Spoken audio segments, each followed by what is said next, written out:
will last 7 days, and then you can also put in your company name here.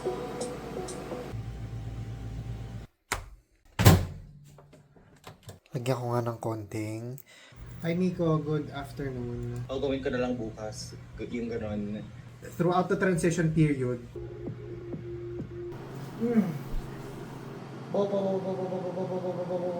bakit nga ba kailangan natin mag-build ng muscle? You have to check 3 things. First is your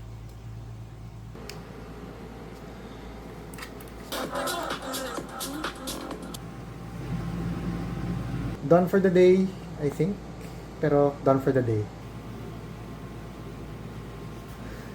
Meal prep dinner so it's easier to hit my macros.